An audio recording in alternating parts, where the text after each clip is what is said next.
Bueno, es que no me acuerdo de la alianza. Pues,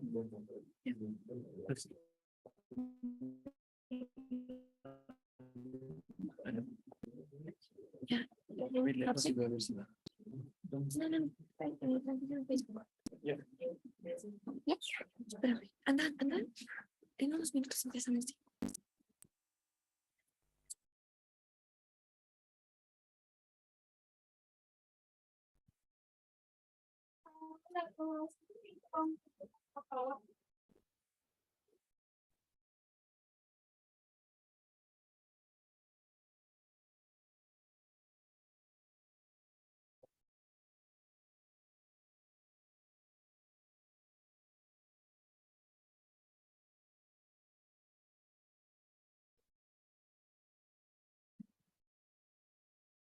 ¿Lo tienes?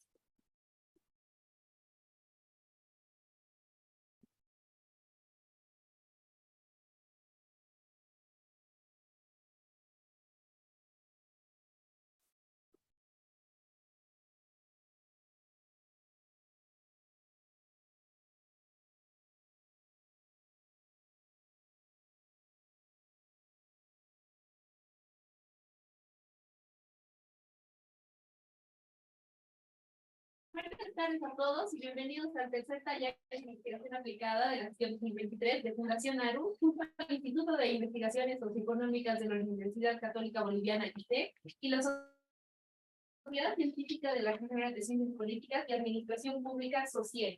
Damos un saludo especial a Álvaro Chirino, director de Fundación ARU, a Fernanda Vanderlei, que lamentablemente no pudo venir, directora de ICEC, y a los miembros de la Sociedad Científica del Social, a Ernesto Pérez Rada, el comentarista de este taller, y por último a los expositores Natalia Pérez y José Cortés. En esta ocasión vamos a presentar la investigación Cambios en la población y distribución de escaños en la Cámara Baja, una simulación para Bolivia a partir de diferentes fuentes de datos, de los autores Natalia y José. Presentamos la investigación e invitamos a Natalia y a José, por favor.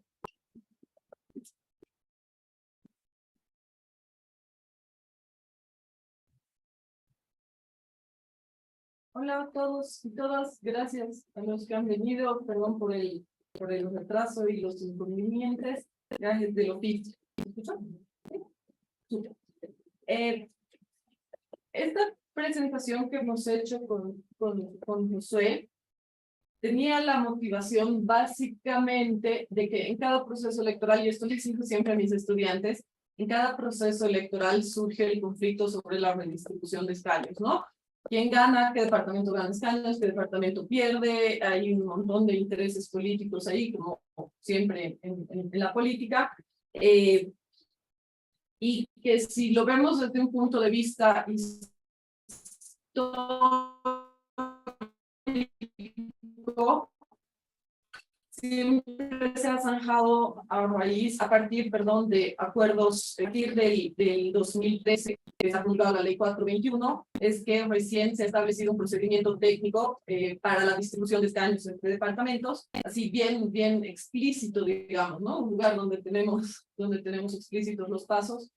Sin embargo, no obstante, los conflictos han seguido, ¿no es cierto? La conflictividad social suele ser alta, y de hecho, antes se solían activar los conflictos un poquito antes del proceso electoral.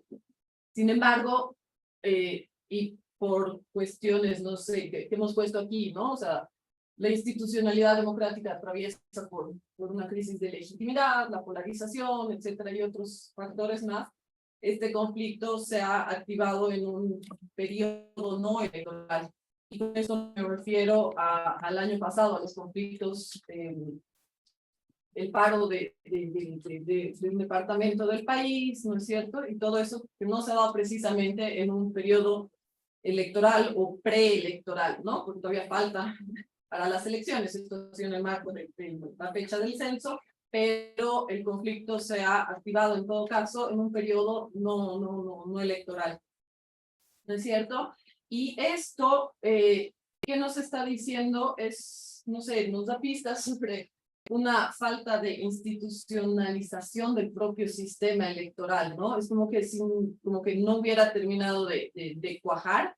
y eso que somos fans de las reformas, y de hecho aquí proponemos algunas, no solamente en Bolivia, pero en la región tenemos un ritmo reformista súper alto de reformas electorales, y no terminan de bajar estas reformas, ¿no? Así que el problema de la distribución de escaños tiene varias aristas y se lo puede enfocar desde varios puntos. Gracias. Sin embargo, lo que nosotros hemos hecho es centrarnos en el procedimiento técnico que está establecido en la ley 421, como les decía, y nuestro objetivo ha sido ver las fuentes de datos que se utilizan para hacer este cálculo de la redistribución de escaños. Y es así que hemos hecho una simulación a partir de diferentes fuentes de datos para ver temas de disponibilidad de los datos, accesibilidad, inclusive soberanía y confiabilidad. ¿Por qué? Porque nosotros utilizamos dos fuentes de datos. Los datos del censo. Ahorita vamos a ver cómo son cómo es el procedimiento técnico, pero para irles contando, utilizamos datos del censo y utilizamos datos del IDH, que es el Informe de Desarrollo Humano que elabora el PNUD, no el otro que es el impuesto directo de los hidrocarburos, ¿no es cierto?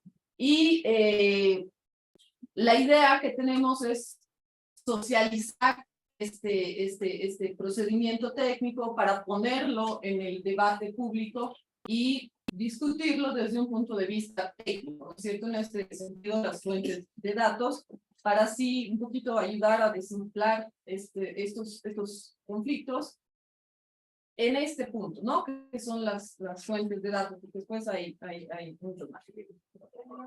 No me voy a detener mucho aquí en el marco conceptual, porque, bueno, igual están aquí mis estudiantes que ya saben de memoria, pero las circunscripciones electorales son el territorio donde nosotros elegimos, donde nosotros votamos y es el territorio donde se construye la representación. En nuestro sistema electoral tenemos diferentes niveles de circunscripciones, diferentes tipos de circunscripciones para elegir a los diferentes tipos de cargos electivos, ¿no es cierto?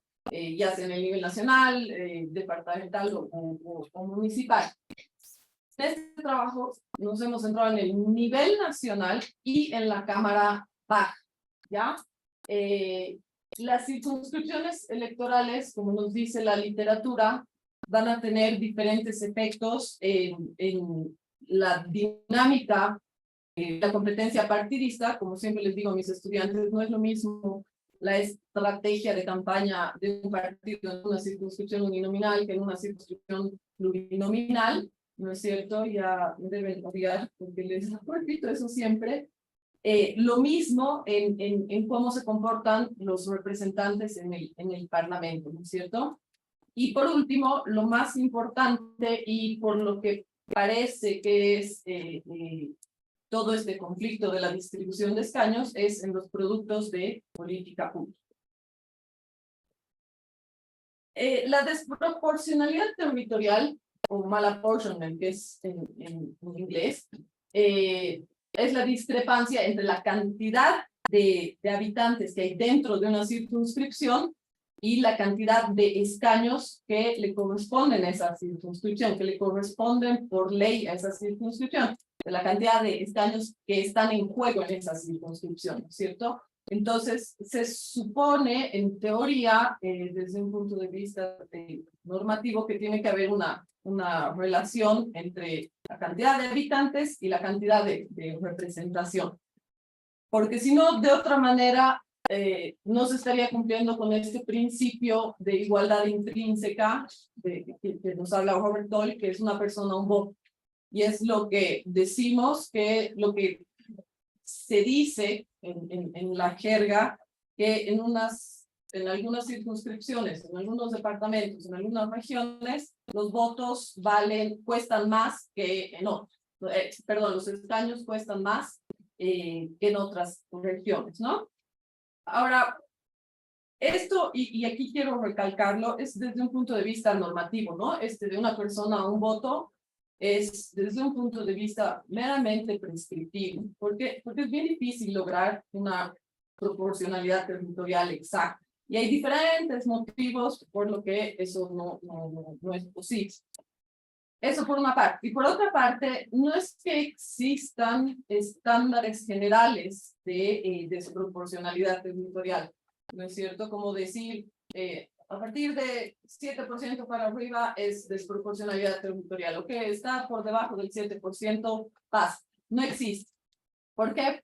Porque cada sistema electoral tiene un diseño institucional súper diferente. Como sabemos, los sistemas electorales tienen diferentes componentes que interactúan entre sí de diferente manera, entonces generan diferentes efectos. Y es por ello que es bien difícil medir y generar estándares de desproporcionalidad territorial, ¿no? Y hay que estudiar cada caso por separado.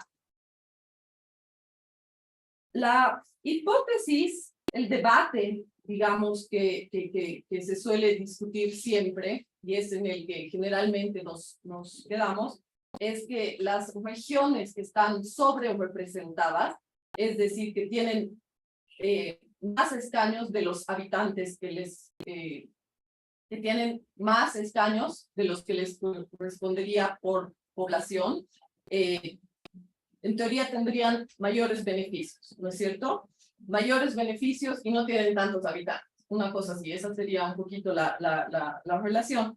Sin embargo, no existe evidencia empírica suficiente que sustente esta relación, ¿no es cierto? Que sea una relación directa entre la cantidad de escaños que tiene una circunscripción y los beneficios o productos de política pública que se le da a esa circunscripción, ¿no es cierto? Y es bien difícil medir esto y cuantificar este efecto. ¿Por qué? Porque los productos de política pública, la elaboración de políticas públicas, el proceso de políticas públicas, está mediado por muchos otros factores más allá del número de representantes que tienen, en este caso en la Cámara Baja, cada departamento, ¿no es cierto? En primer lugar, puede ser la distribución del voto. Como sabemos, pasa por el sistema electoral, que es nuestro tamiz, que nos va a convertir los votos en escaños. Ese puede ser uno de los factores que va a tener influencia en cómo se elaboran las políticas públicas. La disciplina partidista es otro de los factores, ¿no? Pónganse como ejemplos, si tenemos un sistema de partidos, qué sé yo, hegemónico, no importa si estás en la circunscripción A o en la circunscripción B, si hay disciplina partidista, se trata de seguir la línea del partido, ¿no es cierto? Por otra parte, incluyen los niveles de centralización estatal. No es lo mismo una política pública con diferentes competencias en el nivel nacional que en el nivel departamental, etc. ¿No es cierto? Y por último, bueno, y esto es un enfoque bien de la economía, cómo se distribuyen los bienes públicos también va a incidir en los productos de política pública. Y todo esto más allá del numerito de escaños que le corresponde a cada circunscripción, a cada departamento, que es nuestro caso, y que en la literatura se llama magnitud. Ahora sí, ya entrando y poniendo las manos en la masa, en nuestra Constitución, y solamente vamos a ver la última parte de la historia electoral para no hacer un recuento así total. El artículo 146 de la Constitución del 2009 establece que la distribución de escaños entre departamentos, ¿por qué? Porque el departamento es la primera unidad en la que se distribuyen los escaños y después ya se los distribuye en la Cámara Baja, estamos hablando en la Cámara Baja. Después ya se los distribuye entre unis, pluris y especial. Pero el departamento es la primera unidad, ¿no es cierto?, de distribución. En la Constitución se recoge esto que estaba en el anterior Código Electoral, pero ahora está constitucionalizado. Se utilizan criterios de proporcionalidad poblacional, ¿ya? Pero además se utiliza un criterio de equidad.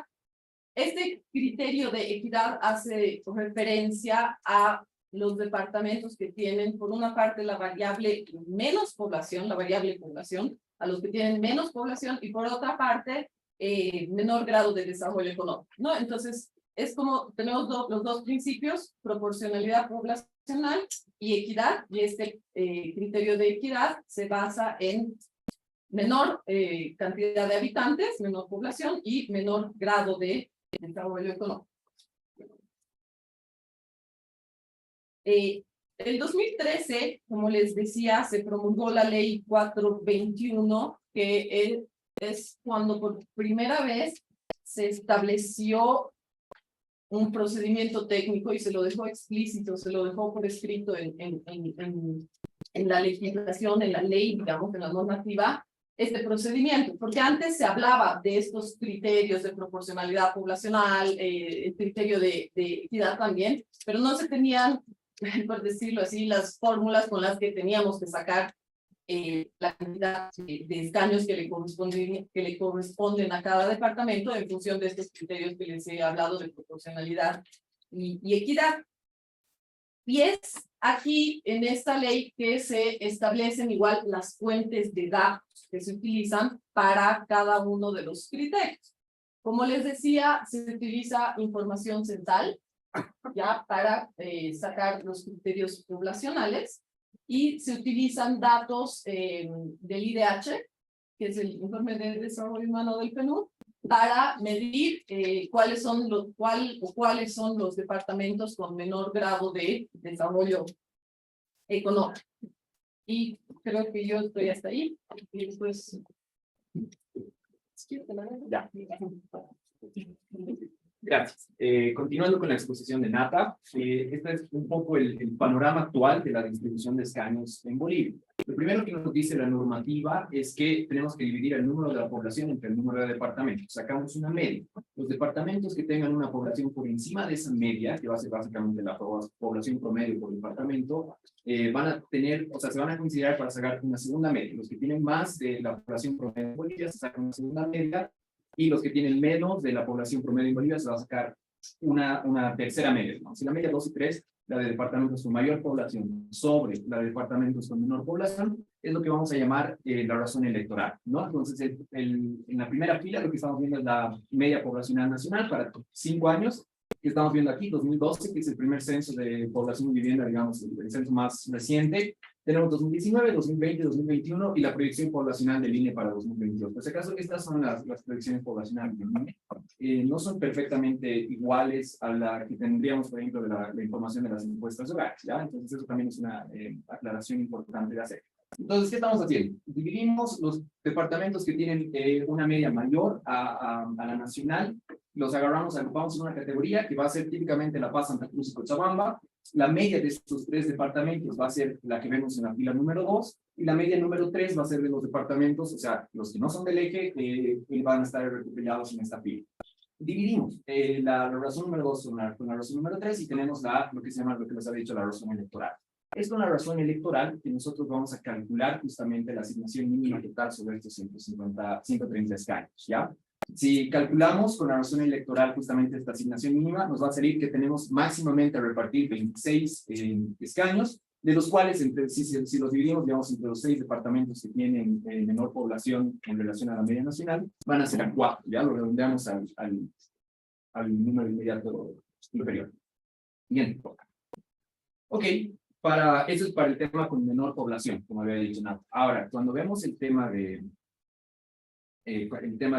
los escaños con menor desarrollo económico, lo que nos propone la normativa es justamente multiplicar el IDH de Bolivia, el Índice de Desarrollo Humano de Bolivia, por el total de los escaños, ¿ya? Entonces, más o menos va a ser 0,6 por 130 escaños, y lo que vamos a dividir es el IDH del departamento con el menor IDH, que, bueno, vamos a ver que siempre ha sido Potosí para nuestro periodo, y por el número de escaños restantes, ¿no? O sea, por los 104 escaños restantes. Este cociente va a asignar la cantidad de escaños repartidos por menor grado de desarrollo económico. Y posteriormente el resto de los escaños, que van a ser 105, si no me equivoco, se van a repartir con el principio de proporcionalidad de divisores naturales simples, utilizando la información de población para cada departamento proveniente del centro. Siguiente parte.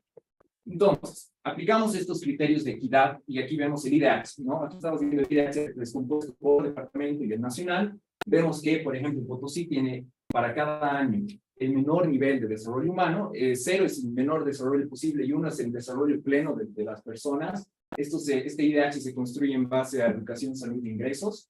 Y lo que tenemos aquí es justamente la media nacional, que es justamente lo que calculamos para hacer el cociente, el numerador de nuestra división. Y el denominador lo que va a hacer es el departamento que tenga el menor desarrollo humano, que va a ser en este caso Potosí, para los 3 años que estamos viendo, 2012, 2019 y 2021. No tenemos datos todavía para 2022, pero en este caso Potosí, aplicando la fórmula, estaría ganando un escaño extra por el menor desarrollo económico. Siguiente parte.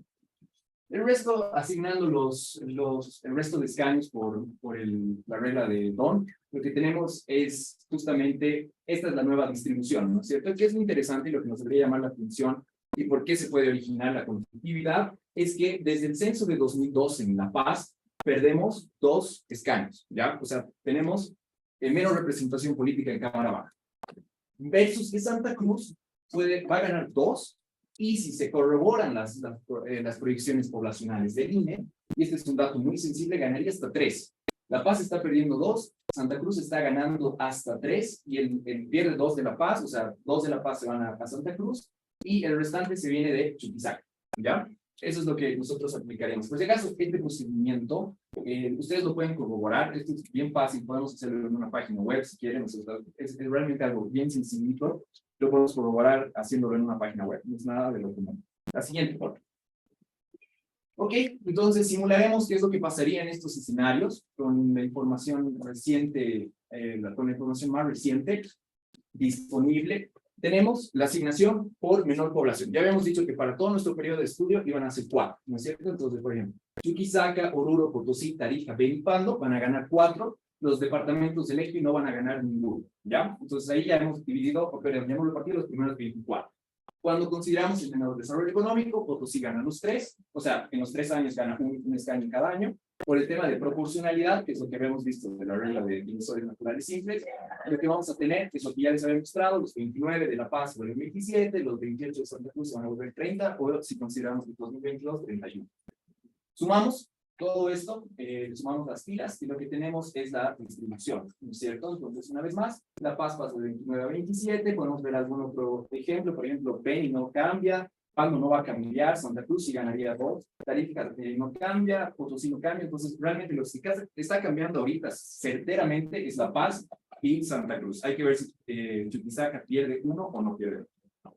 Entonces, ¿qué es lo que nosotros estamos planteando? Este es nuestro escenario base. Vamos a proponer 5 alternativas para reemplazar al IDH, porque además este es un tema que destina el común y lo desagrega por departamento otra fundación que se llama Global Data Lab. Entonces queremos ofrecer nuevos matices a esto del desarrollo humano, a en realidad el criterio del menor desarrollo económico, y proponemos 5 alternativas. La primera es el PIB per cápita, ¿ya? ¿Por qué PIB per cápita? Porque de alguna manera está aproximando a través del ingreso, en realidad por la renta, digamos, per cápita que tendría una persona, por el nivel de riqueza que genera su departamento al PIB nacional, estaríamos aproximando de alguna manera un nivel de bienestar promedio de una persona que vive en un determinado departamento. Es decir, cuánto PIB per cápita tiene una persona en Pando versus cuánto PIB per cápita tiene una persona en La Paz. La segunda es la pobreza moderada, que por definición nosotros medimos pobreza moderada como la capacidad, o sea, los ingresos que percibe una persona para comprar una canasta de bienes y servicios mínimos esenciales, ¿ya? Entonces, si la persona tiene ingresos superiores a lo que se llama la línea de pobreza, es no pobre, y si tiene por debajo o igual a la línea de pobreza, va a ser pobre, perdón, por debajo, estrictamente por debajo, ¿ya? Ahora, ¿por qué? ¿Por qué hemos elegido la pobreza? En realidad tenemos 3 definiciones de pobreza acá, porque la relación entre pobreza y desarrollo económico, por lo menos pobreza monetaria y desarrollo económico, es directa y ha sido ampliamente estudiada en la economía. ¿Qué quiere decir eso? Generamos desarrollo económico, reducimos pobreza, ¿ya? Básicamente esa va a ser, o sea, podemos hacer esa apreciación. El paper que mencionamos ahí es un metaanálisis de toda la literatura, digamos, que habla de este tema.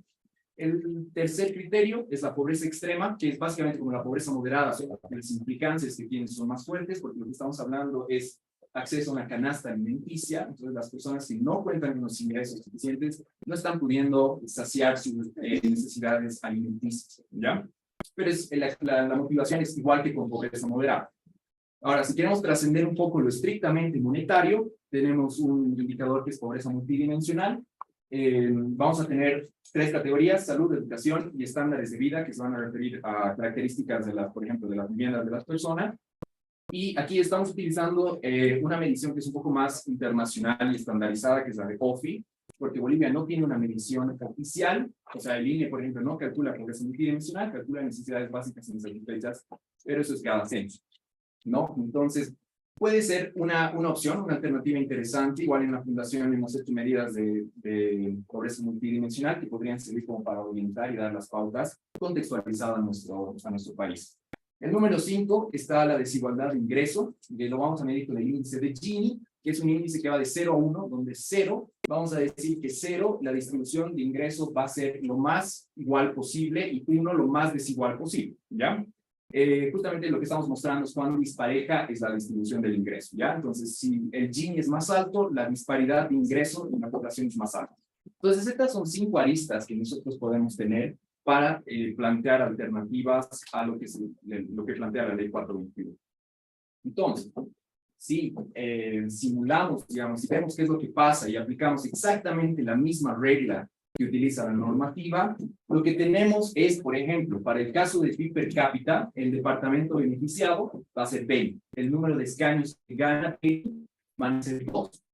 El valor del indicador departamental, es decir, el PIB per cápita de Beni, es 15.952 bolivianos para 2022, y el valor del indicador nacional es 23.579, ¿no? Entonces ahí estamos viendo, o sea, el promedio del país versus lo que Beni está generando como departamento. Beni va a ser el departamento con menor PIB per cápita.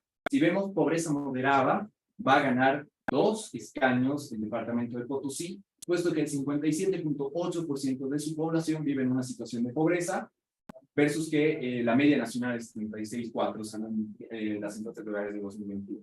Cuando hacemos la descomposición de pobreza extrema por departamento, lo que encontramos es que 3 de cada 10 chuquisaqueños están viviendo en una situación de pobreza extrema, versus que en el promedio nacional tenemos 11.1, ¿ya? Ahora, este indicador de pobreza extrema es un poquito volátil, puesto que 2020 Potosí superaba a Chuquisaca, ¿no? Pero es un poquito volátil y se puede dar por las dinámicas propias de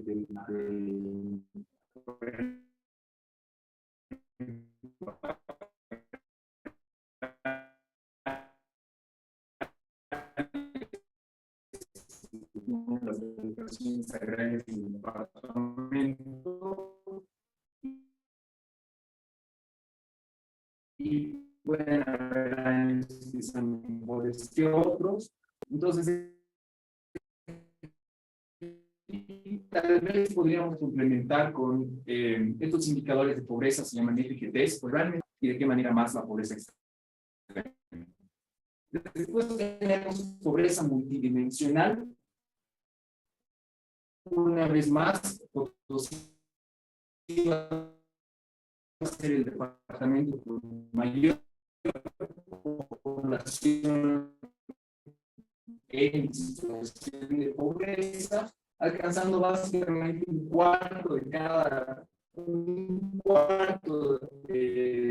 la población en Potosí está en una situación de pobreza multidimensional, es decir, que está privada de alguna categoría de educación o de salud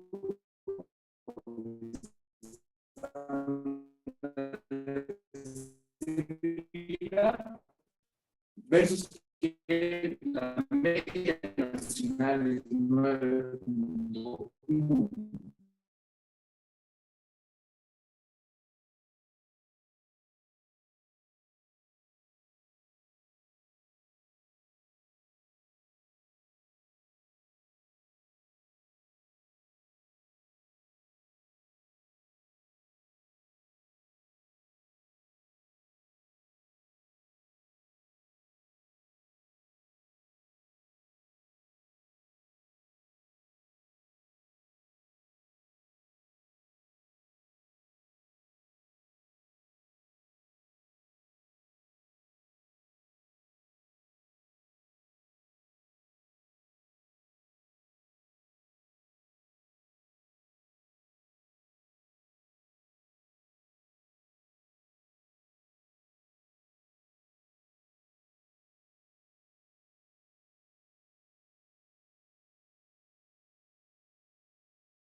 ¿De dónde saldría el extra? Una vez más, vendría de probablemente Chuquisaca.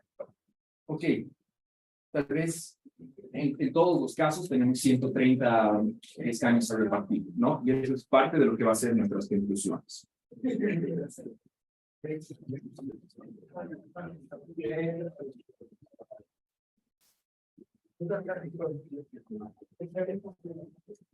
Creo que es bien importante lo que ha mencionado Josu ahorita sobre los 130 escaños en la Cámara Baja, porque se trata de un número que está constitucionalizado. Entonces no podemos hacer una reforma de aumentar escaños en la Cámara Baja, como por ejemplo hay en otros países, Ecuador, Colombia, que no tienen un número fijo de escaños, sino que se les da escaños adicionales a las circunscripciones, a las provincias, etcétera, a los territorios que presentan mayor crecimiento, ¿no es cierto? No hay un número fijo como es en nuestro caso, que son los 130 y es un número que está cerrado. Esto creo que ya lo ha dicho Josué. Santa Cruz ganaría entre 2 y 3 escaños a costa de La Paz y de Chuquisaca, si es que se mantiene el índice de desarrollo humano como la fuente de datos. Y si las proyecciones poblacionales del INE para el 2022 se corroboran. Y ahora, en caso de aplicar las otras fuentes de datos, igual con las proyecciones poblacionales del INE, este sería nuestro escenario, lo ha dicho Josué. Chuquisaca ganaría hasta 2 escaños si utilizamos el indicador de pobreza extrema. Potosí ganaría o perdería, es un escenario si bien incierto, ¿no es cierto? Ganaría o perdería un escaño dependiendo del indicador.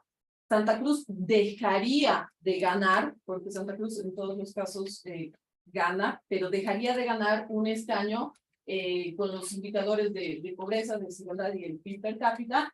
Y Beni, y esto es lo interesante, es un caso que no se lo suele tomar mucho en cuenta, pero ganaría hasta 2 escaños más si es que se utilizara el indicador del PIB per cápita.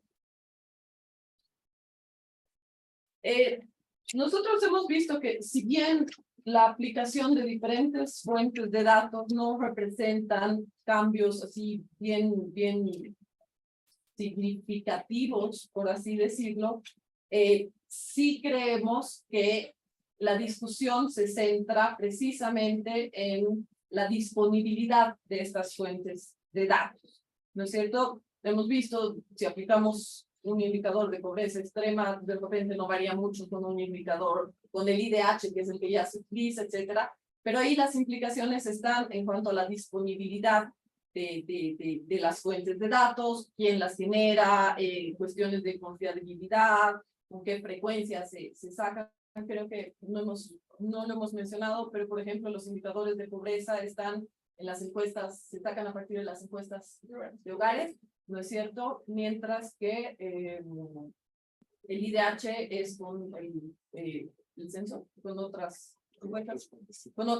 Ahorita Ernesto nos va a hablar sobre eso. Entonces hay que ver, ¿no es cierto?, la periodicidad con la que se sacan los datos, la disponibilidad, etcétera, todo esto que les digo. Y otro punto que pensamos que es bien importante reflexionar y por lo que hemos querido plantear este tema, es sobre la representación sustantiva, ¿no es cierto? ¿Cuánto hace que una circunscripción o una región gane 1 o 2 escaños más? ¿Cuánto afecta en la producción de política pública en beneficio de esta región? Como les decía antes, no hay suficiente evidencia empírica que sostenga que esto va a afectar directamente a las políticas públicas. Entonces, esta hipótesis respecto a que las regiones sobrerepresentadas tienden a tener mayores beneficios, hay que discutirla y seguir indagando, ¿no es cierto? Porque no es una relación tan directa. Entonces, esto de la representación sustantiva es bien importante discutir. Y por otra parte, también hay que tomar en cuenta que si a una región una región, una circunscripción de magnitud grande, como llamamos, ¿no es cierto? 30 escaños. Una circunscripción que tiene 30 escaños, se le quita o se le añaden 2 escaños, de repente los resultados van a ser marginales. Sin embargo, a una región o a una circunscripción de magnitud pequeña que llamamos, donde hay en juego 5 escaños, si le quitas 2 escaños, entonces estás aumentando casi el 50%, ¿no es cierto?, de su representación. Entonces ahí sí se notaría una diferencia. Pero esto lo dejo abierto porque hace falta mayor profundización. Y por último, creo que es algo bien importante, y esto está en toda la literatura, la desproporcionalidad territorial surge como resultado de circunscripciones con bases poblacionales heterogéneas. ¿Y cuando tenemos circunscripciones con bases poblacionales heterogéneas? Cuando hay grandes diferencias en desarrollo dentro de un mismo país, y es el caso de Bolivia, ¿no es cierto? Si aplicáramos nosotros, y esto lo digo siempre en clases, si nosotros aplicáramos un principio estrictamente proporcional y dejásemos de lado el criterio poblacional, de repente Pando no tendría representación, ¿no es cierto? La política nacional se centraría en la política del eje troncal, de las ciudades, etcétera, y así se va como que reforzando un círculo vicioso, ¿no? O sea, las regiones más atrasadas se atrasan más porque no tienen representación. Pero ahí de nuevo entra cuánto hace la representación regional en la producción de política pública. No, es un debate que queremos nosotros abrir. Y estamos conscientes de la complejidad de este tema. Es por eso que no queremos descubrir la pólvora ni plantear grandes cosas, sobre todo porque no es la idea hacer grandes reformas y tampoco es fácil hacerlo. Pero si partimos del supuesto que el número de escaños en la Cámara Baja es fijo, el número mágico es 130, ¿no es cierto? Está constitucionalizado además, y hacer una reforma constitucional no está no está en entredicho. Entonces, lo que habíamos pensado, de repente se puede pensar en otros mecanismos de compensación para los departamentos que pierdan escaños por el criterio poblacional. De nuevo, como nuestro número de escaños en la Cámara Baja es fijo, se trata de un juego de suma cero. Lo que gana uno es porque otro departamento lo ha perdido, ¿no es cierto? Entonces, para estos departamentos que pierden y para no seguir reforzando este círculo vicioso, de repente se puede pensar en algún mecanismo de compensación que vaya más allá de estas cuotas mínimas de representación que nos dice la ley. La fuente de datos está solamente establecida en la ley 421, no está establecida en la Constitución, entonces ahí es un poquito más fácil cambiar o flexibilizar dependiendo de cuáles serían los efectos, que hay que seguir estudiándolos, digamos, pero se podría cambiar cuál es la fuente de datos que nosotros hemos visto, si es que realmente el debate y la evidencia así lo sugieren. Hemos visto que no hay mucha diferencia, pero si es que la hubiese, se podría cambiar la ley. Y por último, lo más fácil, lo más importante y lo más imprescindible es una socialización de este procedimiento técnico de distribución de escaños entre departamentos. La opinión pública suele tomar en cuenta solamente el criterio de proporcionalidad poblacional, ¿no es cierto? Al parecer no tiene mucho conocimiento cómo funciona este procedimiento técnico, ni tampoco que existe este criterio de equidad y por qué se establece este criterio de equidad. Entonces, de repente, si nosotros socializamos el procedimiento, sabemos cómo funciona la caja negra ahí adentro, se puede un poquito desinflar el conflicto. No son mayores recomendaciones porque creemos que es un tema bien complejo, pero por ahí queríamos iniciar el debate. Eso es todo, gracias.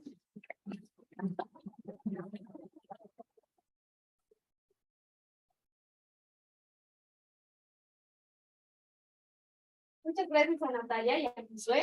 Recordarles que Natalia Pérez es politóloga con especialización en temas electorales. Actualmente se desempeña como investigadora senior en la Fundación ARU y como docente universitaria. También José Cortés es economista e investigador junior de la Fundación ARU. Trabajó en instituciones multilaterales, cooperaciones internacionales y fundaciones de investigaciones económicas. A continuación, le vamos a dar la palabra a Ernesto Pérez de Zada para que dé sus comentarios al documento presentado. Ernesto es economista graduado de la Universidad Católica Boliviana. Cuenta con una maestría en gestión de políticas públicas. Ha realizado estudios de posgrado en desarrollo humano en CIDES CUNSA. Posee un máster en economía de la Universidad Pompeu Fabra de Barcelona. Y actualmente es el economista principal de la oficina de la Coordinadora Residente de Naciones Unidas en Bolivia. Y se encuentra a cargo de temas de asesoría y análisis de políticas públicas en el sector social y económico. Tiene 25 años de experiencia laboral en el sector público, docencia y cooperación internacional en Bolivia. Además, cuenta con distintas publicaciones de investigación política, social y económica en distintas revistas nacionales e internacionales. Por favor, adelante.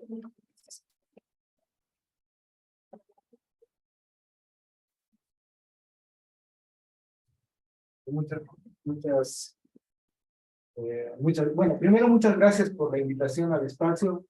Siempre es un placer, no sé, leer, comentar cualquier actividad en la cual se trata de llevar un poquito más allá del estado del arte en los temas de desarrollo, ¿no? Gracias a Aru, gracias a Josué, Natalia, por la invitación. A ver, yo quiero hacer una serie de comentarios, algunos que están bien circunscritos a lo que nos acaban de mostrar Josué y Natalia, y otros que quizás más bien se desprenden de la motivación inicial que ellos tienen y de un ejercicio que puede ser útil no únicamente para la distribución de escaños, ¿no? Entonces, si me ayudas con esto. Yo quisiera hablar, bueno, primero sobre esta motivación en búsqueda de datos, proporcionalidad, ¿no? En la distribución de escaños en nuestro país. Una segunda parte sobre los criterios de distribución, y creo que voy a pasar bastante rápido sobre eso, porque creo que Josué ha sido así como bien claro en por dónde viene justamente esta distribución de los 130 escaños. Pero en la última parte de los comentarios sí quisiera hacer una reflexión acerca de la motivación inicial de la cual nos hablaba Natalia al principio, ¿no? Es decir, esta idea de legitimidad de la Asamblea Legislativa, la confianza institucional, son cosas que probablemente vayan más allá del reparto, ¿no? Son cosas que van más relacionadas al resultado y a la acción de la Asamblea Legislativa y no a la forma de elección necesariamente, ¿no? Y finalmente, es decir, creo que este es un ejercicio muy valioso en términos de empezar a combinar esta idea de diferentes fuentes, diferentes criterios, en los cuales empiezan a cada vez, afortunadamente, verse más criterios relacionados con el desarrollo, con el bienestar, ¿no? Que en general son cosas que están ausentes probablemente en una ley hubiera sido impensable hace 50 años que aparezca un criterio de desarrollo humano, por ejemplo, ¿no? Entonces, creo que en ese sentido se está trazando un buen camino que puede ser importante hacia adelante, ¿no? Entonces, a ver, primero, sobre el sistema de reparto boliviano, ¿no? Es decir, en general, todo este debate que ha habido previo a la elección del 20, la elección del 21, siempre ha estado dirigido alrededor de poner en tela de juicio en algunos momentos la equidad, la desigualdad derivada de los criterios de la mecánica de selección de escaños en el sistema electoral boliviano, ¿no? Entonces, yo creo que vale la pena detenerse un poco acá, ¿no? Porque, es decir, el sistema de reparto boliviano centralmente se basa en proporcionalidad, ¿no? Y en proporcionalidad partidaria, poblacional, territorial, de acuerdo a 3 criterios que ya nos lo ha mostrado aquí Josué, ¿no? Es decir, un criterio poblacional y de manera complementaria otros dos criterios, ¿no? Consideraciones de equidad territorial o departamental y consideraciones de nivel de desarrollo, ¿no? Entonces, el primer caso, el de la proporcionalidad poblacional, claramente es, si ustedes quieren, el criterio más fuerte, el criterio guía, al final del guía, lo que tenemos como sistema de reparto, ¿no? Y probablemente sea el criterio más arraigado que tenemos como bolivianos, es decir, el criterio poblacional, más allá de que, como decía Natalia, muchas veces los entuertos después de cada censo se arreglaban de manera política y no de manera técnica. En general hay una cierta institucionalidad en que, bueno, la población al final del día es la que determina un poco el número de escaños, ¿no?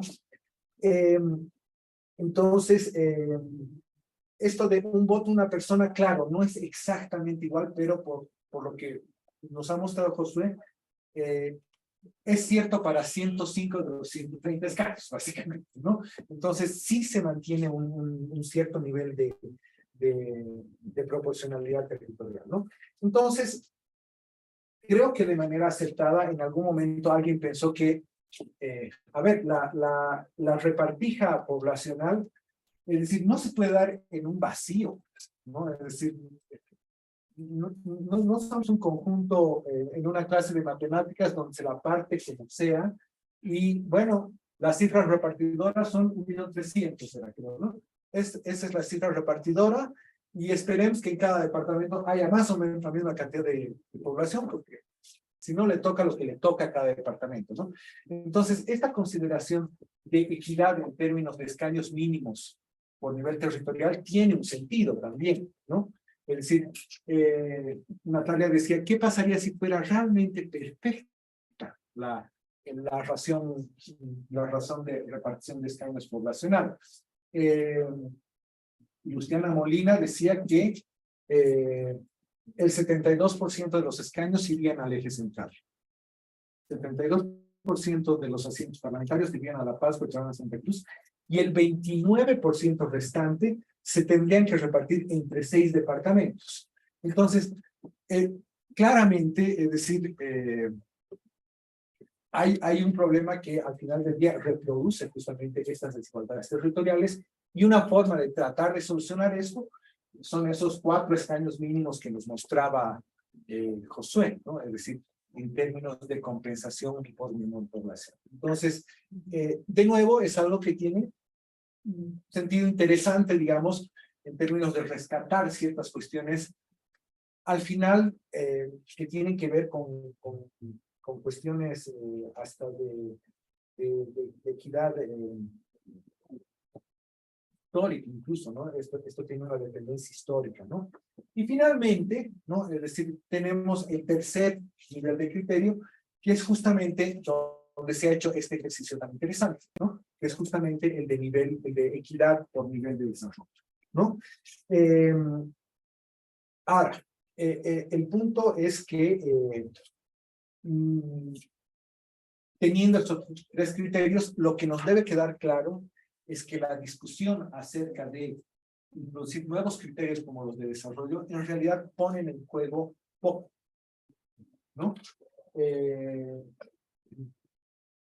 Estamos hablando de 4 o 5 cuando la diferencia entre el promedio y el departamento más pobre, menos desarrollado, más desigual, más el criterio que quieran agarrar sea muy grande, ¿no? Entonces,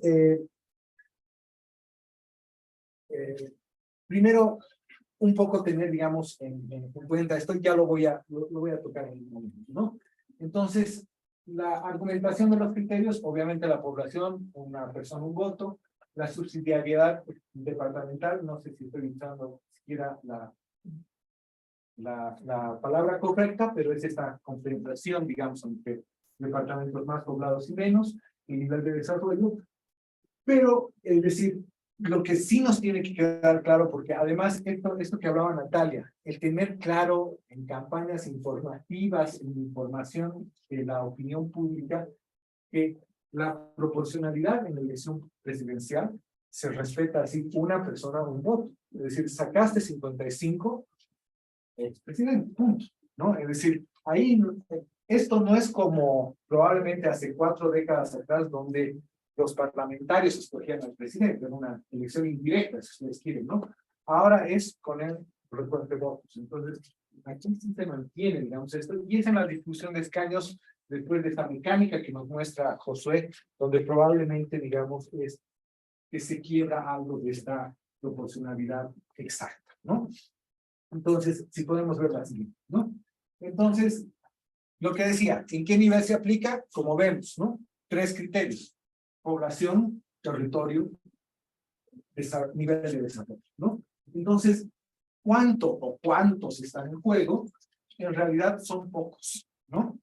Y claramente las conclusiones que vemos en este estudio nos muestran que al final del día puede haber una ganancia, puede haber una pérdida, pero es decir, dada la primacía de los criterios poblacionales y territoriales, es no tanto lo que está en juego, ¿no? Entonces, y esto puede abrir la discusión en términos de, ¿vale la pena poner un mayor énfasis, un mayor peso a cuestiones relativas al desarrollo? Tendrían que ser 5 o 4 o más que eso, ¿no? Sin quebrar al final del día, esta premisa básica de una persona un voto. Entonces, creo que eso está también un poco para la discusión hacia adelante, ¿no? Y bueno, es decir, incluso centrándonos en estas 4 o 5, estos 4 o 5 asientos, yo creo que ha sido muy interesante el trabajo que se hace en términos de las alternativas de criterios, ¿no? Que podemos dividirlas en pros y contras en 2 grandes grupos, ¿no? Aquellos que están basados en aspectos meramente monetarios, ¿no? Como es el PIB per cápita, como es el nivel de pobreza, o el nivel de extrema pobreza, ¿no? Donde hay una clara ventaja en términos de que se tiene una relativa institucionalidad acerca de la captura de los datos, ¿no? Es decir, el PIB per cápita veniano, bueno, parece que había sido el más bajo, y eventualmente pueden haber errores y omisiones en la medición de este valor, pero finalmente la fortaleza institucional en términos de medición del PIB o de levantamiento de encuestas de hogares para medir, estimar líneas de pobreza y medir incidencia de pobreza, tenemos una relativa experiencia en eso y esa es una gran fortaleza en términos de cambiar a este tipo de criterios, ¿no? ¿Cuáles son los contras? Es decir, los contras es que es una manera, si ustedes quieren, indirecta de medir el bienestar, ¿no? Algunos me dirán, no, tener dinero es una manera directa de medir el bienestar, pero se supone que es indirecta en términos de que el dinero nos sirve para satisfacer ciertas necesidades, ¿no? Y probablemente no todas las necesidades necesariamente vienen medidas por el nivel de ingreso, ¿no? Es decir, todos estos temas del desarrollo más allá del ingreso, ¿no? Son justamente las que critican, más allá de que hay una extensa literatura que nos muestra que hay una alta correlación entre niveles de ingreso y bienestar, ¿no? No monetario, ¿no?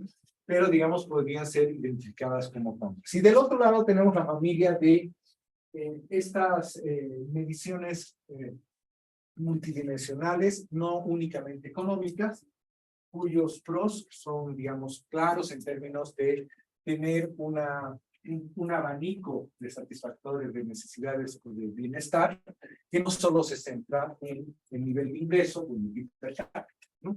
Entonces, en ese sentido, puede ser una aproximación como mucho más, si ustedes quieren, integral, holística, articulada de lo que es el bienestar, ¿no? ¿Cuáles son los problemas con esto? Claramente, es decir, aquí hay 2 tipos de problemas, ¿no?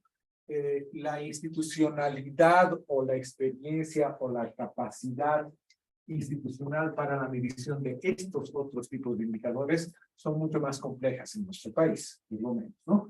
Ya lo mencionaba el José, no tenemos una medición oficial de pobreza multidimensional. Si quisiéramos hacer una medición de pobreza multidimensional, además tendríamos problemas de el origen de datos, ¿no? Dado que la pobreza multidimensional, esa OFI que nos mostraba aquí Josué, se mide en una de las dimensiones, se mide por temas de mortalidad infantil, es decir, solo podríamos recurrir a ENSAS, encuestas nacionales de demografía y salud, ¿no? Es decir, incluso la encuesta de hogares o el censo nos sería relativamente incompleto, ¿no? Siempre se puede hacer una adaptación y utilizar una encuesta de hogar, ¿no? Pero si agarráramos el método internacionalmente aceptado, ¿no? Sí hay problemas en términos de captura de información. Y en el caso del IDH, a ver, yo no voy a hacer propaganda de donde yo he pasado parte de mi vida, ¿no? En las oficinas de los informes de desarrollo humano. De nuevo, ¿no? Sí, es muy interesante combinar los temas de educación, de esperanza de vida y sí, también de PIB per cápita, ¿no? Pero ahí incluso la fuente de información es como mucho más compleja, ¿no? Es decir, al hablar de esperanza de vida, es decir, tenemos que referirnos a fuentes de información que, de nuevo, son ENSAS, en muchos casos son encuestas o censales con las que se calculan este tipo de indicadores, son registros administrativos en el caso de educación, encuestas de hogares en términos de logro educativo, y fuentes nacionales para hacer el PIB, ¿no? Entonces, en general, es una mezcolanza de fuentes de datos que también es bastante compleja de estimar. Adicionalmente, no es que no haya medición oficial del IDH en nuestro país, pero la última medición se hizo en 2005. La última medición del IDH desagregado a nivel departamental y municipal data del año 2005 con información básica del año del censo 2001, ¿no? El ejercicio que han hecho los colegas aquí, es decir, se basa en una fuente internacional de datos, ¿no? Es decir, ni siquiera es UDAPE o el INE el que calcula esto, sino es una fuente internacional de datos que ni siquiera es el PNUD, ¿no? Es una, supongo, una empresa comisionada por el PNUD para hacer este tipo de ejercicio, ¿no? Entonces, un poco solo para comentar, digamos, los pros y contras que tienen estas alternativas, ¿no? Y al final del día, un poco los temas de resultados, ¿no? Que yo les diría que excepto esta idea del PIB per cápita que puede, de alguna manera, poder tener algún sesgo de captura en fuentes nacionales con lo que sucede en el departamento del Beni, en general nos está mostrando una relativa estabilidad en cuanto a cuáles son los departamentos ganadores, ¿no? Que es decir, es un principio hasta de sentido común, ¿no? Que es Potosí, Chuquisaca, son los departamentos de menor desarrollo, ¿no? Entonces, de todas maneras, es como muy interesante realmente poder ver ya el ejercicio realizado, ¿no? Y realmente tener esta idea de por dónde van, digamos, los resultados al aplicar otros criterios, ¿no? Entonces, si podemos ver la siguiente. Pero, ¿no? Es decir, y de nuevo, quiero reiterar esto, es decir, creo que es un ejercicio muy valioso en términos de ir introduciendo criterios que no sean estos que son a ratos hasta casi legales, ¿no? Es decir, esto se tiene que hacer por, como decía Natalia, es decir, el 7% es aceptable. ¿Por qué? ¿Quién sabe por qué? ¿No? Es el 7%. ¿No? Pero esta idea de tener criterios técnicos basados en evidencia, yo creo que es muy interesante, ¿no?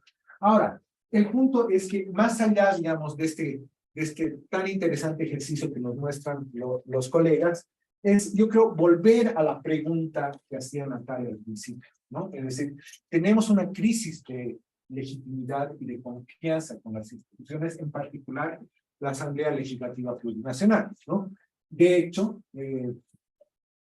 La Asamblea Legislativa, en las últimas encuestas de opinión, queda antepenúltima como la institución que menos confianza recibe por parte de la opinión pública, solo por delante del sistema judicial y la policía, ¿no? Es decir, que no creo que haya algo peor que el sistema judicial, de hecho, ¿no? Pero, es decir, el punto es que hay una alta desconfianza en la institucionalidad de la Asamblea Legislativa y hay una alta desconfianza en la institución, no tan alta como la de la Asamblea, pero sí también en la forma en la que se elige la Asamblea Legislativa, que es el órgano electoral, ¿no? Entonces, el punto es que el origen de la desconfianza es quizás la pregunta que debería gatillar el ampliar probablemente esta agenda de investigación. Es decir, el origen de la desconfianza institucional o de la baja legitimidad está dada únicamente por la forma en la que se eligen los representantes en la Asamblea. Uno diría sí, digamos, en este ambiente tan polarizado, pero no únicamente, ¿no? Y yo creo que ahí hay como puede haber una agenda muy interesante de investigación que trate de indagar acerca de cuáles son los orígenes o causas de esta desconfianza o de legitimidad de la Asamblea Legislativa Nacional. Pero además, una agenda que incluya método combinado. Es decir, en general estamos acostumbrados a este método más ensayístico, ¿no? De la ciencia política, ¿no? Acerca de dónde vienen las causas de la desconfianza o del deterioro de confianza institucional y todo eso. Y aquí eventualmente se podrían hacer ejercicios como muy interesantes, sí, de narrativa del discurso, de la cuestión de del trabajo político, los medios de comunicación, un montón de cosas, pero Natalia ponía sobre la mesa un punto que es un poco el delivery, es decir, el cuánto se hace en política pública y cuán reconocida está esa política pública como un producto que sale de la Asamblea, ¿no? Es decir, está alineada una agenda legislativa con aspiraciones y necesidades de la población, sino cómo se mide. No, ahí yo creo que es una parte que podría llamarnos a la reflexión. ¿Cómo medir realmente la efectividad? ¿Cómo medir el grado de satisfacción de ciertas necesidades y aspiraciones de opinión pública en términos de lo que hace la Asamblea? Claramente hoy, es decir, lo que sí sabemos es que tenemos un sistema político y un sistema de representación en crisis, ¿no? Y yo creo que es muy interesante que más allá de lo que opinemos, lo que escuchemos de analistas políticos, el poder dotar de evidencia este tipo de análisis puede ser bien interesante, ¿no? Y eso claramente implica un método combinado, cual y cuántico, ¿no? Que de hecho este trabajo es un muy buen ejemplo de eso, realmente, ¿no? Y podría ser, digamos, como el inicio de una agenda de investigación de método combinado, ¿no? Y finalmente, un poco la idea de que esto del uso de criterios de niveles de desarrollo, es decir, es un ejercicio muy interesante el que nos presenta Natalia y Josué, pero tiene además una perspectiva muy interesante en términos de hacer este ejercicio de uso de criterios alternativos en otros instrumentos normativos, ¿no? Es decir, el más evidente de ellos, yo creo que es la causa de una de las mayores inequidades en términos de presupuesto, gestión y política pública en nuestro país, es la repartija de recursos, ¿no? Es decir, la repartija de escaños, al final del día, se supone que tiene que tener algún correlato en términos de la producción legislativa, de leyes, ¿no? Pero la repartija de recursos probablemente tiene consecuencias muy importantes en términos de bienestar y de entrega de política pública a la población, ¿no? Y ahí esto puede tener de nuevo, ¿no? Un análisis desde la perspectiva desde los recursos regulares del sector público, que hoy en día sabemos que están distribuidos por participación, población, básicamente, ¿no? Pero el de rentas es muy importante, ¿no? Es decir, uno de los mayores, es decir, los mayores ítems que causan inequidad en el presupuesto público vienen derivados de dos lugares, de tres. El IDH, ¿no? Que tiene es una barbaridad esa maldición, ¿no? Han empezado por el final, ¿no? Es decir, se reparten entre 9 departamentos, no importa cuánta población tenga cada departamento, ¿no? Y a eso le damos un plus al que produce. Es decir, realmente es un criterio muy mal hecho, ¿no? Súper desigualador. A lo que le sigue el impuesto especial de hidrocarburos y las regalías, ¿no? Entonces, esta captura de rentas como excedente para uso de política pública puede ser también un ejercicio interesante de inequidad o de proporcionalidad, ¿no? Y menciono esto de las rentas además porque creo que en este momento además estamos, lo conversábamos justo antes de la presentación, en un momento de inflexión en términos de cambio de ciclo de renta, ¿no? Una declinación de nuestra economía del gas y una eventual sustitución del patrón primario exportador por litio o por algún otro mineral no metálico, ¿no? Entonces, es una gran oportunidad, ¿no? Es decir, hemos cometido varios errores en términos de equidad y de distribución de recursos de rentas en el gas, más allá del boom que ha representado para el país, ¿no? Y estamos a punto de entrar a un nuevo ciclo de renta, ¿no? De explotación de recursos que se limpia, ¿no? Y nadie se ha puesto a discutir acerca de la gobernanza de estos, ¿no? De la gobernanza de los lugares donde se explota, de los contratos, de la forma y los criterios para repartir la renta territorialmente, sectorialmente, y es que yo creo que es un gran tema para empezar a analizar este tipo y empezar a incluir este tipo de criterios en otros instrumentos normativos en los siguientes años, ¿no? Y bueno, otros, siempre hay otros, ¿no? Pero nada, felicitar a Josué, a Natalia, y creo que en todo caso es un ejercicio muy interesante el que hemos visto hoy, y creo que tendría que inaugurar en ARU un poco una agenda de investigación ambiciosa en términos de economía, de política y de economía política de nuestras rentas futuras en el país. Gracias.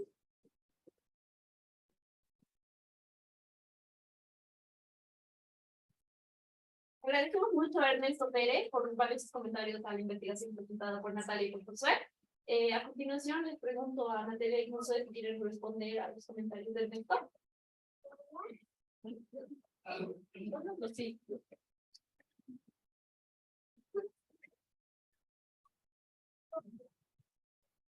Me han notado así un par de cositas bien puntuales. Creo que es bien importante lo que decía Ernesto, ¿no es cierto? La mayor cantidad se distribuye por criterio de proporcionalidad.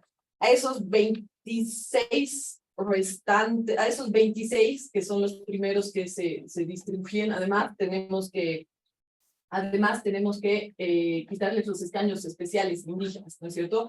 Que tienen otra lógica de representación que no es en absoluto proporcional, sino son cuotas mínimas para grupos indígenas minoritarios, ¿no? Entonces, de los 26 menos los 7 serían solamente 19 que se distribuyen por el criterio de equidad. Luego,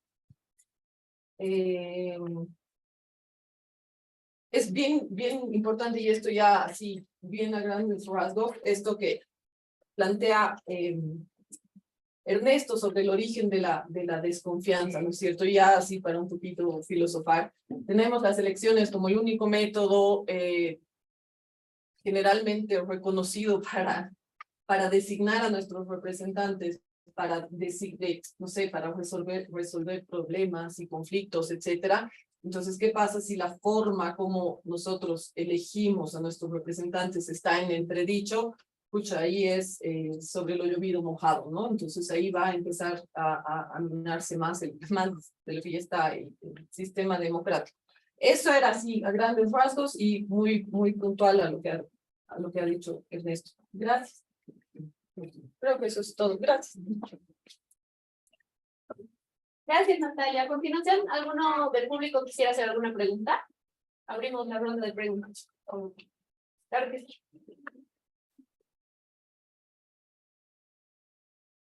Gracias. A ver, no, creo que ni siquiera son tantas preguntas, sino un par de comentarios. Primero, simplemente felicidades, me pareció bien interesante la exposición. A ver, les quería preguntar si tienen alguna apreciación sobre justamente la cuantía o la diferencia que hay en esta repartición de escaños entre estas distintas alternativas, un poco como decía en esto, creo que al final no cambia tanto, ¿no? Con ninguna de las cosas, entonces, pero no sé si tal vez, digamos, ese último escaño de Santa Cruz, que nos lleva a 31, por ejemplo, dada la alta polarización que hay, puede ser realmente algo importante al final, porque esa personalidad podría cambiar, no sé si en su percepción estos escaños pueden llegar a ser realmente importantes.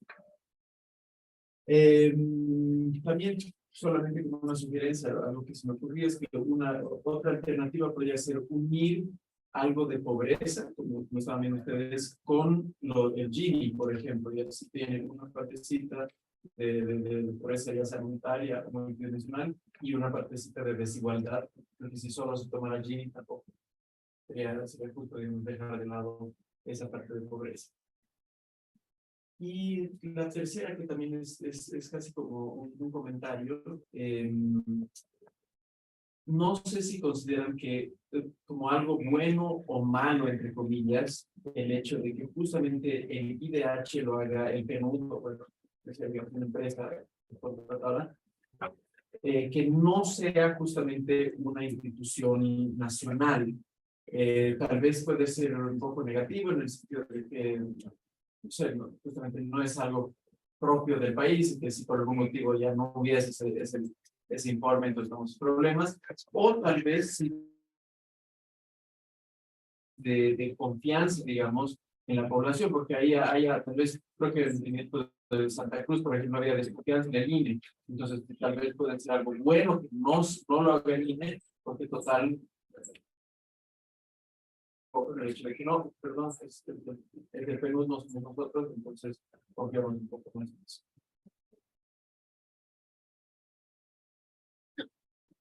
Solo una cosita que a partir del último comentario y que me había olvidado comentarlo, ¿no? En cuanto a los criterios, sí, correcto. Es decir, habría que tener como mucho cuidado con los indicadores de desigualdad y con los indicadores de extrema pobreza, ¿no? El de desigualdad es porque, es decir, se debe dar el incentivo no deseado, ¿no? Es decir, si no lo mezclas con pobreza, es decir, cuanto más desigual sea mi departamento, mejor, me van a tocar más escaños, ¿no? Entonces, sí, y ahí quizás haya que combinarlo con pobreza, ¿no? Y en el caso de extrema pobreza, es decir, sí, claramente estás atendiendo a la población en mayor vulnerabilidad en el departamento, ¿no? Pero, es decir, nos estamos olvidando, digamos, de una proporción importante de población que puede ser vulnerable o pobre moderada, que al final del día también se supone que tiene que ser de alguna manera atendida por el desarrollo de sus comunidades, ¿no? Eso solo es que me había olvidado en el comentario. Antes de continuar con la respuesta de Natalia y de Josué, ¿alguien más tiene alguna pregunta?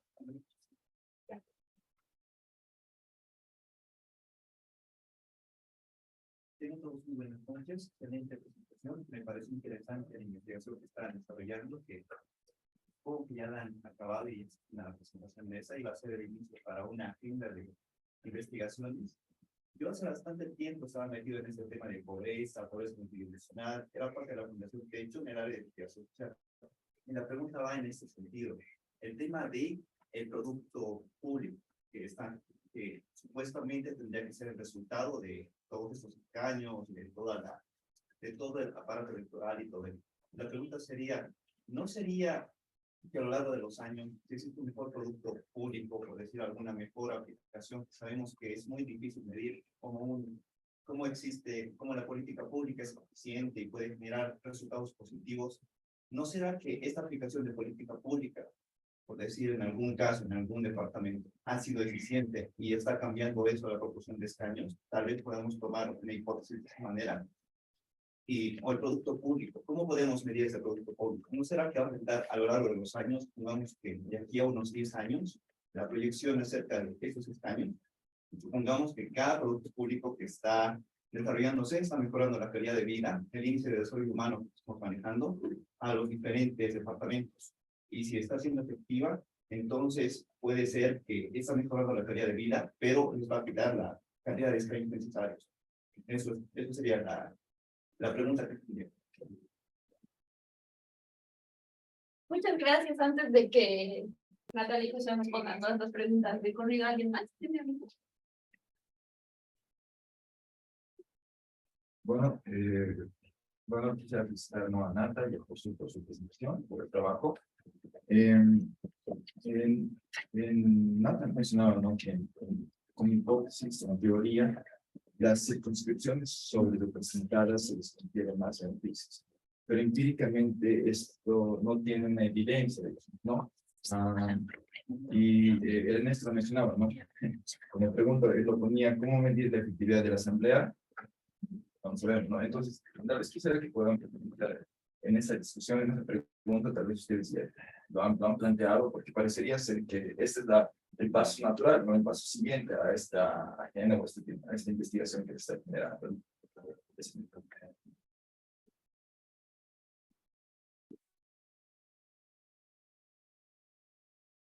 Gracias. Buenas noches, felicidades, Natalia, Josué.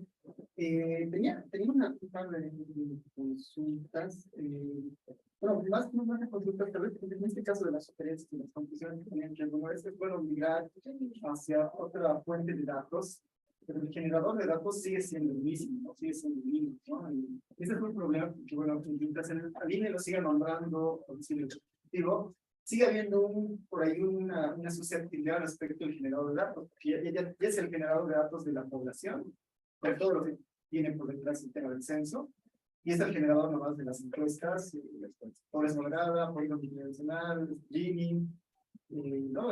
Ahí el PNUD tal vez con el tema del IDH tiene cierta flexibilidad, que por ahí es un tema independiente, pero el generador de datos sigue siendo el mismo, ¿no? Es capaz que por ahí, más que el generador de datos sea por ahí tiene flexibilidad, se puede trabajar en que este mismo generador tenga un poco más de credibilidad, digamos.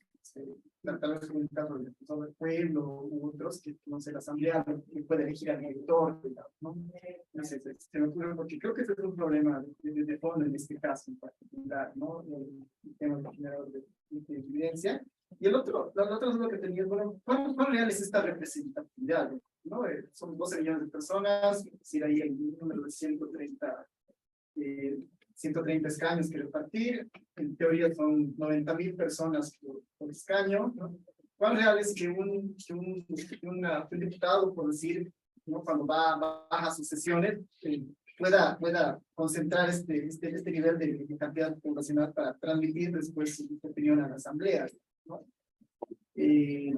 Ahí me imagino que varía, no solamente para algunos escaños será más difícil hacer esto, ¿no? Para otros tal vez será más complicado, ¿no? Me imagino que por ahí podría ir también parte de la línea de investigación. Y pensando en otros países, digamos, en el caso de Brasil, creo que debe llegar a 500,000 de personas, ¿no? ¿Cómo hará para esa persona para terminar? ¿O cuál real es esa representativa, digamos? ¿Cómo lleva esa voz de que representa, ¿no? ¿Cuáles son las estrategias que finalmente que suceda? O finalmente todo se queda político. Y bueno, simplemente ya en el técnico final, me llamaba un poco la atención el caso del Gini, de que Potosí siempre sea el departamento con el Gini más alto, significa que tiene, digamos, muchos ricos y muchos pobres, digamos, ¿no? Y están muy polarizados. Por ahí, como es una encuesta, puede haber un tema de sensibilidad, de intervalos de confianza, ¿no? Y no necesariamente siempre, sea especialmente el más pobre, ¿no? O el más desigual, ¿no? Puede haber un tema de solapamiento entre los departamentos y habría que generar esos sistemas, ¿no? Simplemente eso, gracias. ¿Alguien más? Muchas gracias.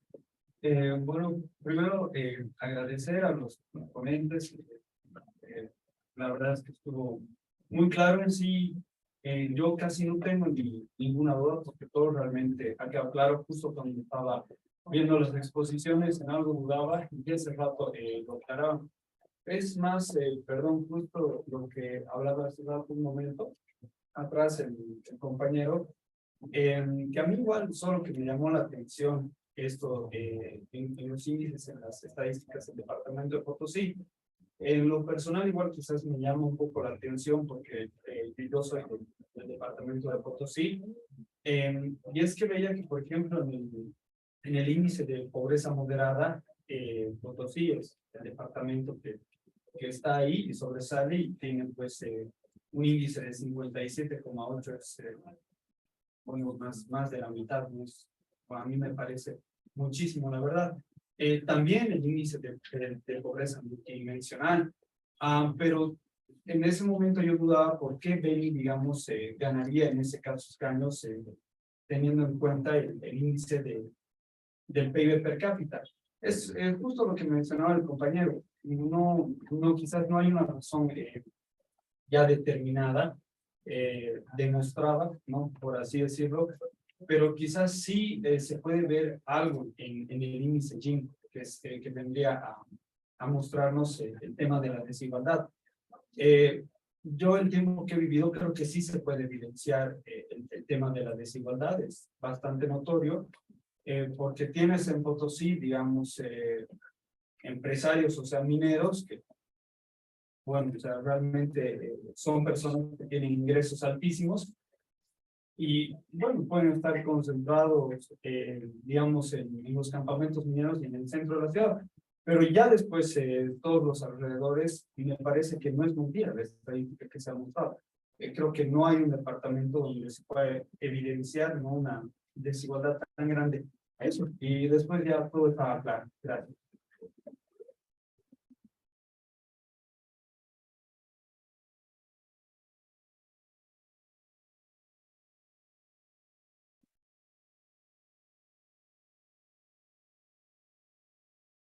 Gracias a todos y a todas por sus comentarios. Ernesto, gracias por tus valiosos comentarios. Josu, si te parece, yo respondo algunos y después vos.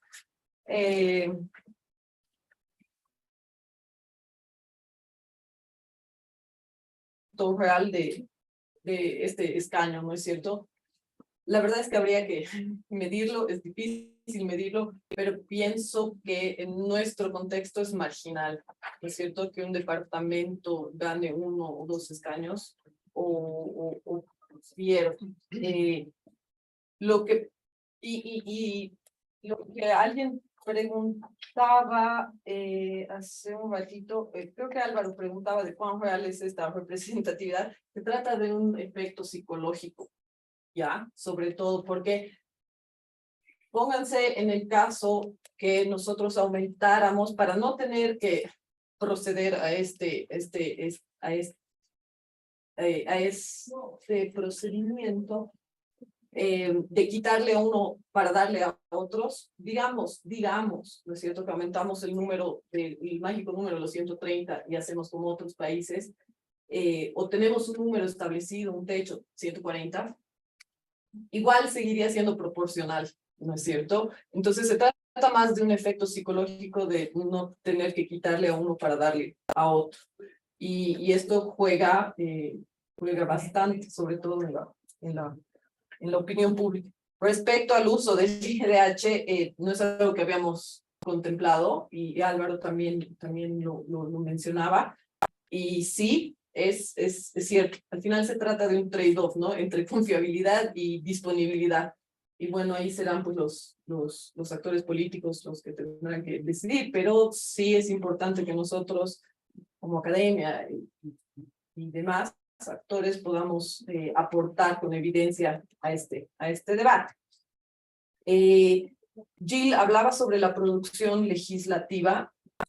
Justamente hemos iniciado un paper con Paula, igual en la Fundación, sobre la producción legislativa, y lastimosamente no hay información, ¿no es cierto? No hay información de quiénes votan, por qué ley, quiénes pasan, qué ley, quiénes la vetan, a qué regiones pertenecen estos representantes. Lastimosamente no hay información oficial pública, entonces es bien difícil, pero sí es de hecho un trabajo súper interesante que nos permitiría estudiar muchísimo más.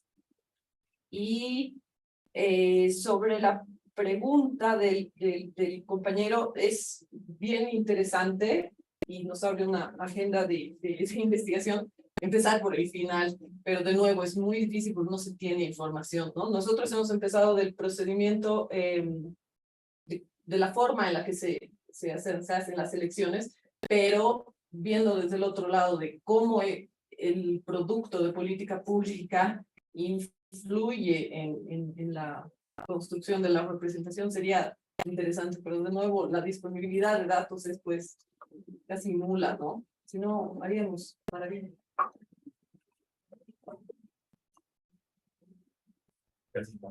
Sí, súper interesante lo que nos decía Diego, igual de cuán relevantes son los últimos escaños.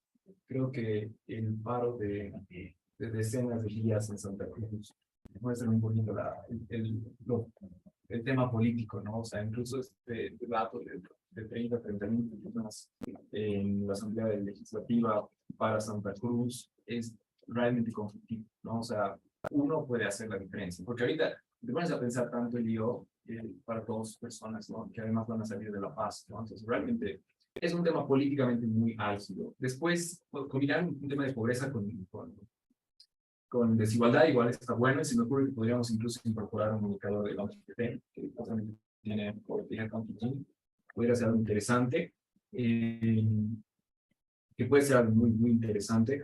Ahora, no sé si realmente habría que medirlo, ¿no? Pero mi hipótesis de entrada sería, no sé si realmente existe el incentivo tan perverso de mantener los temas o si tienes el poder, digamos, para no superar una estructura tan complicada como puede ser, por ejemplo, la desigualdad de ingresos. Una persona la capacidad de mover tanto el tema del ingreso.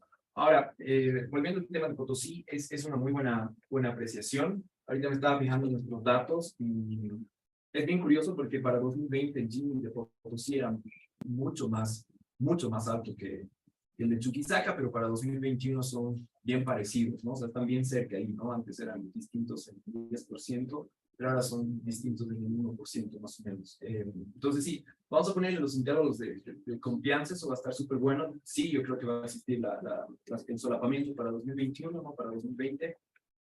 Pero creo que no deja de ser interesante, ¿no? Ver el tema del ingreso, ahí tendríamos desigualdad de ingreso, ahí tendríamos que ver qué hacemos cuando no tengamos evidencia estadísticamente significativa de que sean distintos el uno del otro. Por lo tanto, tal vez el Gini estaría rankeado como digamos, la opción menos deseable. Volviendo al tema del INE, creo que ahí es simplemente lo que Ernesto igual mencionaba, que alude a un tema estructural mucho más grande de solo el INE, digamos, ¿no? Que es una crisis de confianza en las instituciones en todo ámbito, ¿no? O sea, en teoría el INE tiene que ser una entidad autárquica, ¿no es cierto? Pero dependiendo de su afiliación política y lo que ustedes crean, puede ser como puede no serlo. Sin embargo, es la información que hay.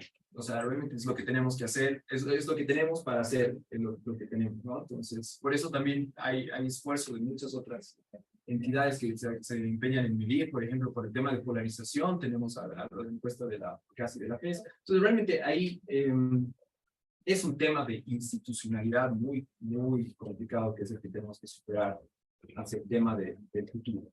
Después, eso es súper interesante también lo que mencionaban de cuán real es la representatividad. Un diputado por 90,000 personas, me parece súper interesante. Realmente ahí, lo que habíamos discutido igual algún momento con Nata es qué tal si proponemos que sea un número no fijo, por ejemplo, que vaya creciendo. Pero ahí ya es meterse con cambiar cosas demasiado grandes, ¿no? O sea, realmente creo que nos hemos enfocado en una cosita que puede ser factible de hacer, ¿no? Pero en general, o sea, realmente el debate es mucho más amplio y realmente gracias a todos por sus comentarios y preguntas. Y con esto damos por terminado el tercer taller de 2023 de investigación aplicada. Por favor, antes de que se vayan, si tienen algunos minutos, les pedimos que escaneen un QR que está en la puerta, en la salida, para que evalúen nuestros talleres. Y muchas gracias a todos los asistentes, al director Álvaro Chino de la Fundación ARU, a Natalia y a José por exponer este documento, a Ernesto por sus valiosos comentarios y al ISEC y a todo el equipo de SUCIEN. Muchas gracias y que tengan buenas noches.